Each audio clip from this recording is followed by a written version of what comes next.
Hey guys, welcome back to More English with Dry. Today we're going to take a look at the final part of An Inspector Calls Act 2. I'm going to give you a close analysis of all of the action from this part of the play, and we're going to look at some of the, specifically some of the examples of language and stagecraft that Priestley uses to make this section interesting. So by the end of the last video, we had made it to the point at which Gerald leaves. Now this is where Sybil begins to be interrogated by the inspector. And immediately it's worth noting that she doubts, or she rather refuses to acknowledge, that she recognises Eva Smith's photograph. It begins in exactly the way you might expect from Sybil, because she is in a lot of ways the person who is most stubborn when it comes to the inspector's interrogation. She is the person who is most hesitant to accommodate him and to behave in such a way that might help cooperate with the investigation.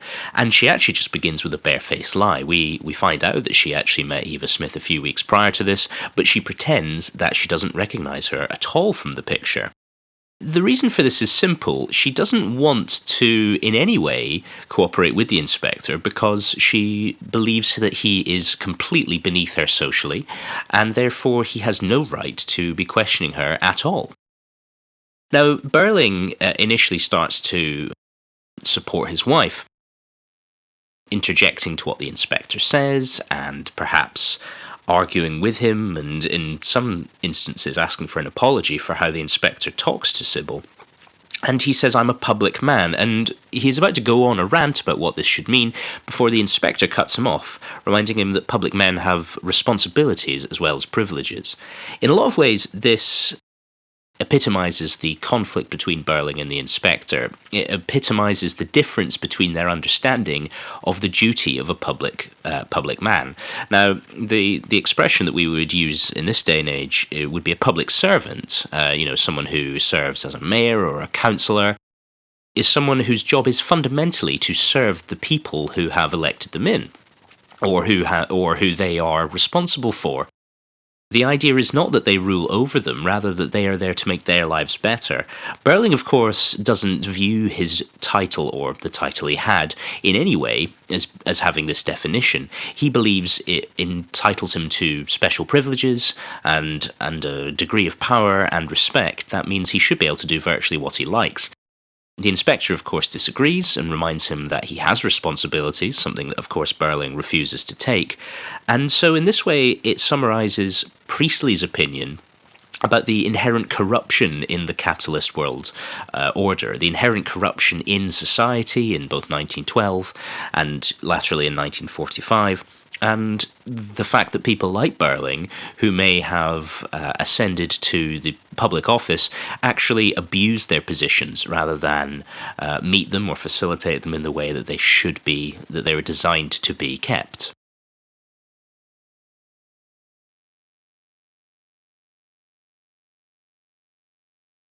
Sheila, however, is beginning to sound more and more like the inspector. Indeed, in Act 3, when he leaves, she takes on his role fundamentally.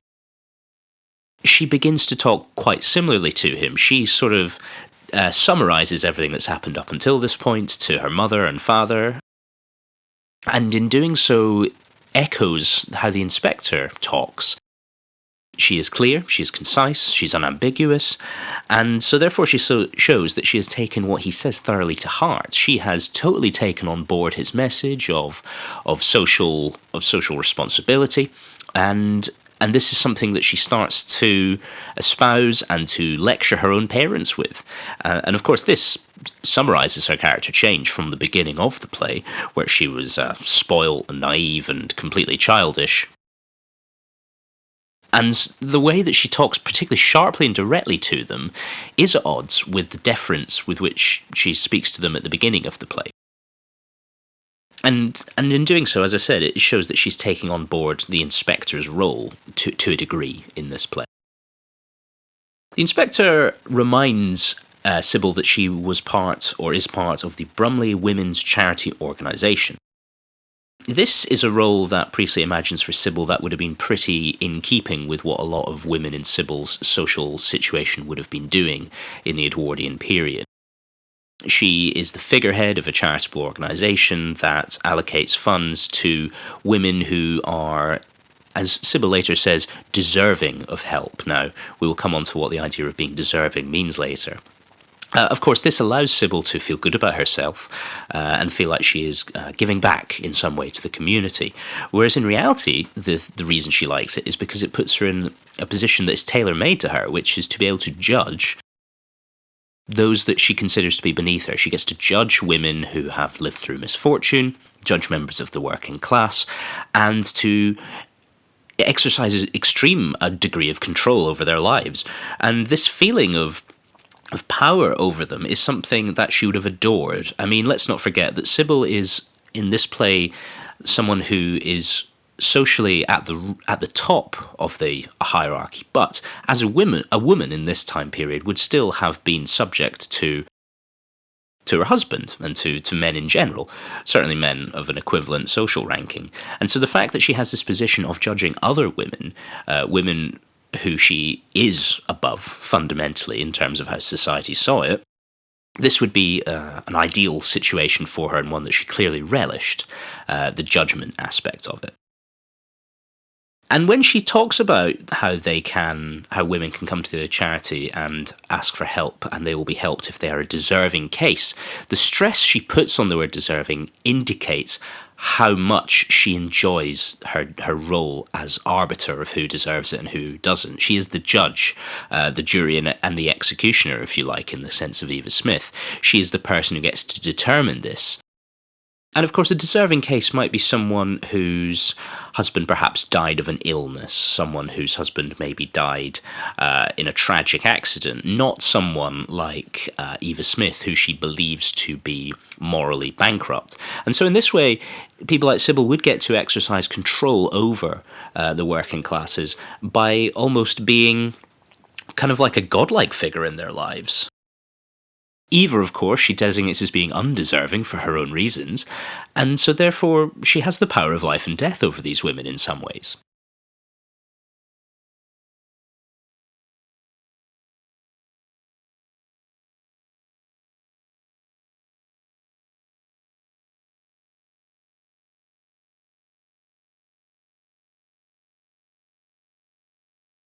Now, as the inspector continues interrogating Mrs. Burling, we finally discover that the reason that Sybil took against Eva Smith so thoroughly was that she made up a name for herself. She didn't go by her most recent alias of Daisy Renton. She instead decided to call herself Mrs. Burling. Now, the reasons for this become abundantly clear later on. They are that this was, of course, Eric's name, the person who was the father of her child. But in doing so, Eva has unwittingly committed the cardinal sin of insulting Sybil's sense of status and challenging almost her reputation. Now, for people like Sybil, the old money class, the most important aspect of being in the upper class was not physical money. You know, in some ways they viewed people with physical money as almost a little bit vulgar, hence why she talks down to her husband so frequently, who is of a lower social class than her, but who puts most of his emphasis on actual cold hard currency. They prided themselves on their name and the reputation that that name had. Could go a long way with simply a good name, regardless of any actual money that might be associated with it. It's probably why she married someone who was so cash rich in a lot of ways. But the fact that Eva Smith aligns herself with that name, the Burling name, makes Sybil furious, because her least favourite thing in the world, of course, is, or are, those of the lowest social class. And any indication that she's the same as such people, or any indication that such people are trying to show that they are the same as her, is anathema to her. She cannot handle it. And so therefore this is why she openly admits that she becomes completely prejudiced against Eva. And it's this fact that really summarises Sybil's personality.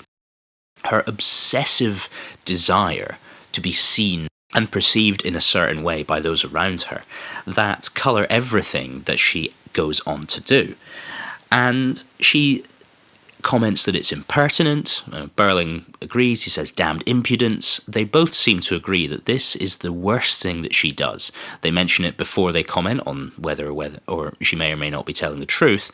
And in doing so, they are very open with why, or rather, she is very open with why she did not want to give Eva Smith any money. And the inspector almost kind of incredulously says, "Oh, so you actually are just admitting, you admit that you were prejudiced against the case." And Sybil completely, unashamedly says, yes, I was prejudiced against her because she had the audacity, the gall to pretend that her name was the same as mine, and in doing so imply that we are in some way the same, which we are not. Now, this is how Sybil views what Eva Smith has done here as being her cardinal sin in this case. A remarkable inability to see what really matters in the case of Eva Smith. And as a result of this, Sybil comes across perhaps as maybe being the most callous and unfeeling character in the play, because she goes on to say that Eva had only herself to blame, that she was responsible for her own death, and that it was some sort of cowardly, pathetic way out. And Sybil goes the furthest in that she judges Eva for her own suicide. Now, say what you will about the other Burlings, but none of the rest of them respond quite like that. And it's this brutal lack of remorse that is something that characterises Sybil, and it's foreshadowed in the opening of the play when she is described as being a cold or unfeeling woman, and that is simply highlighted here and emphasised to a great degree.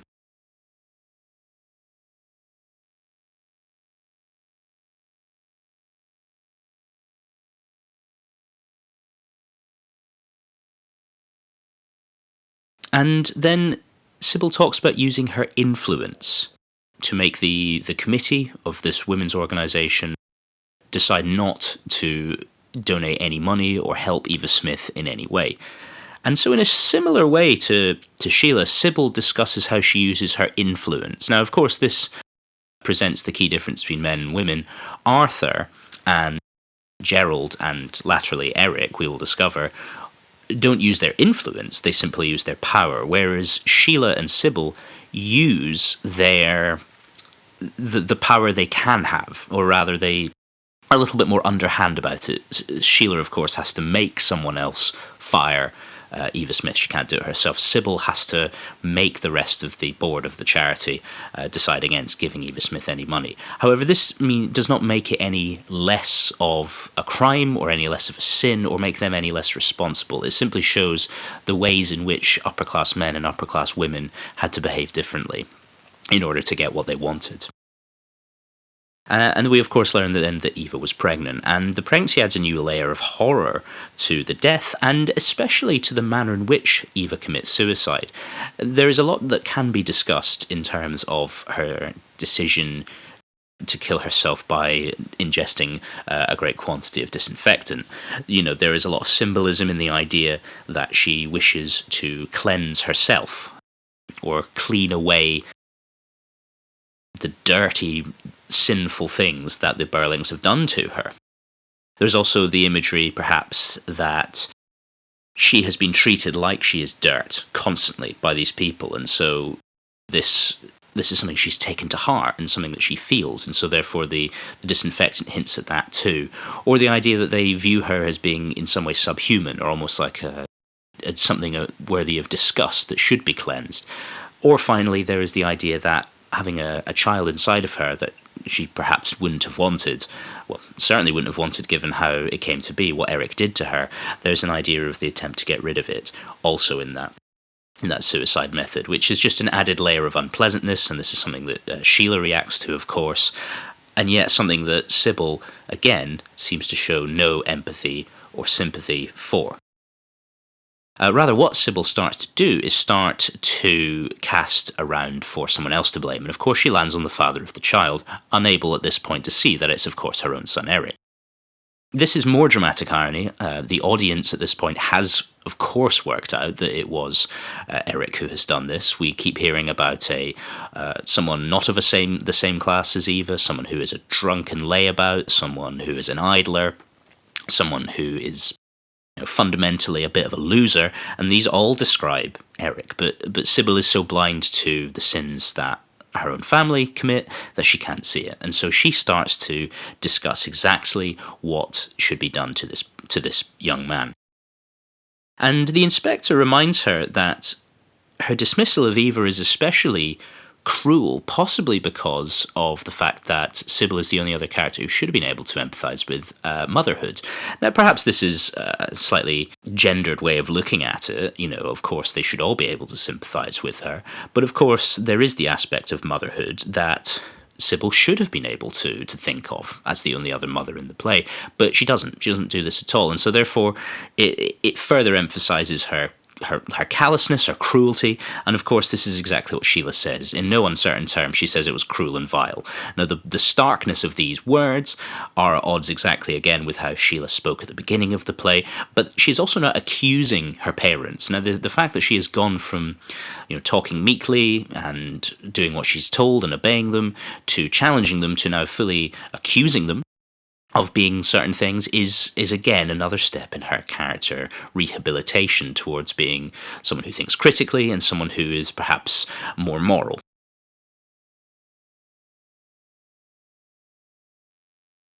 And so Sybil then begins to dig a hole for herself, really.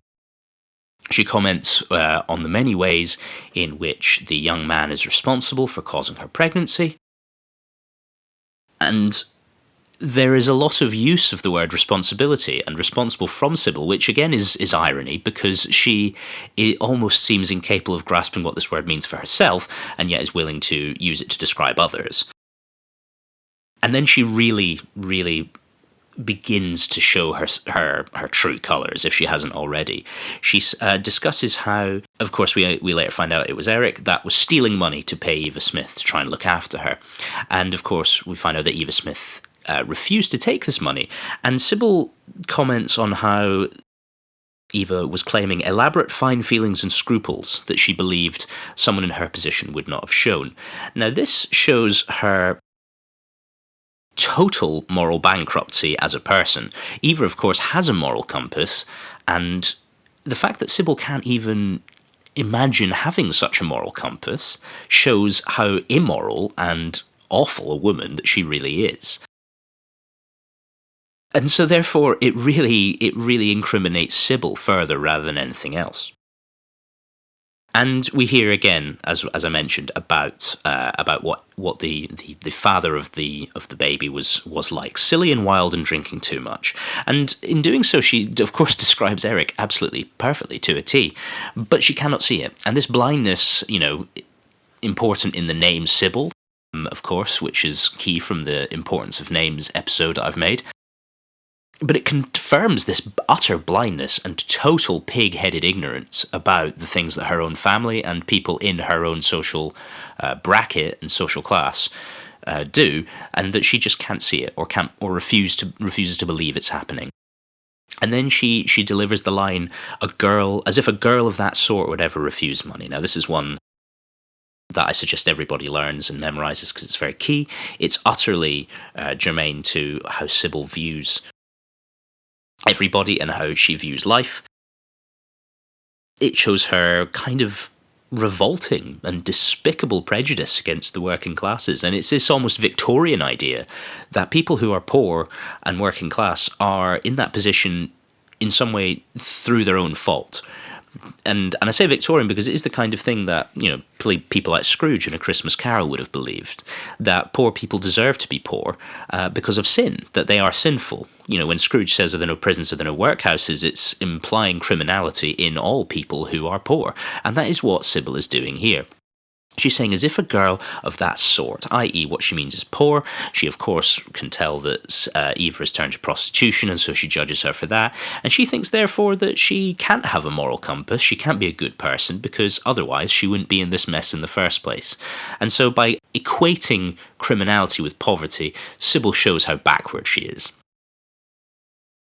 And she then goes on to refer to the young man as being drunk, which is very interesting linguistically. We talked about euphemism in the previous episode, the idea that the working classes can be described using more clear language, whereas the upper classes instead like to hide behind words that they like the sound of better, that don't shine the full light of horror on what they're doing. Now, squiffy is one of them. Eric, when he is at the beginning of the play and is drunk, is called squiffy because it's entertaining and it's sort of almost mischievous, and it doesn't apply the full blame to him, whereas here he is called a drunk. Of course, unwittingly, and it shows how Sybil is happy to judge people for what they've done, as long as it's not someone in her own family. And then she comes out with her absolute cast iron stubbornness. I will accept no blame for it at all. She is the most unwavering, I would suggest, in her refusal to accept any guilt for what's happened, for her refusal to accept any blame, and for her inability to show any sympathy towards Eva Smith. She says it very starkly here, I accept no blame. And so therefore there is almost nothing the inspector can do to change what kind of person she is, change her mind, because she is unwavering, unchanging. But what she does do is she happily says that she puts all of her blame into the young man who got her into this situation. And again, she calls him a drunken young idler. And the contrast, as I mentioned, between this word and squiffy is integral to our understanding of Sybil, because it shows what she really thinks, that the person that did this is a drunk, which is negative, it's accusatory, it's riddled with blame. The idea that someone who drinks too much and then does bad things is to blame for it because it's their own fault for being in that situation. And it contrasts with squiffy, which is the opposite of that. Squiffy implies, as I said before, almost a kind of amusement, a charming level of alcoholism, whereas this is not what it is, because what it does is it causes Eric to become a violent rapist. And so therefore the language represents her obsessive desire to defend her own family and her blindness to what they have done themselves.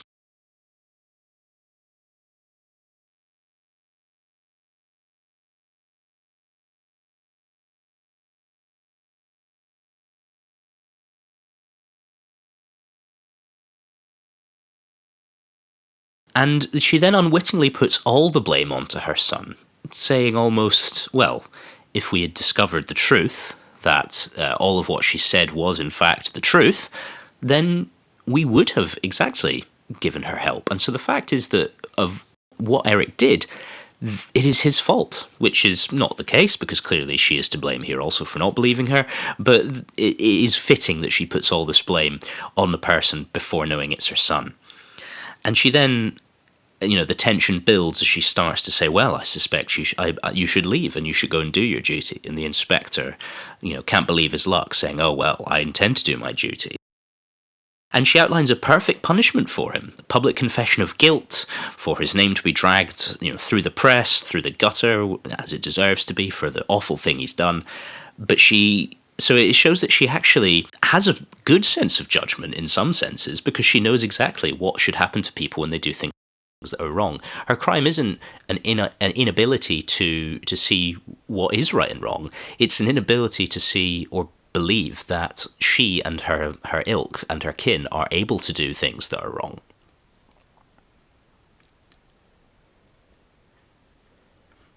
And at this point, Sheila has worked it out, Burling has worked it out, of course, the inspector already knows, and Sybil only works out just before Eric opens the door, and the tension kind of climaxes in this crescendo as he enters looking pale and distressed, and it's abundantly clear to the whole of the audience and the whole of the stage exactly who it is that is the father of this child.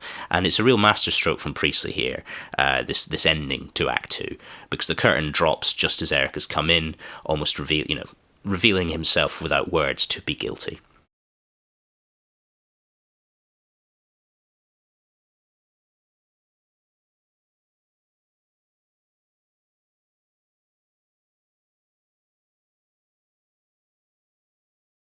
I hope you found this video helpful. Make sure you like and subscribe. I'll be completing Act 3 of an Inspector Calls in upcoming videos, so make sure you stay tuned for them. Thank you. Goodbye.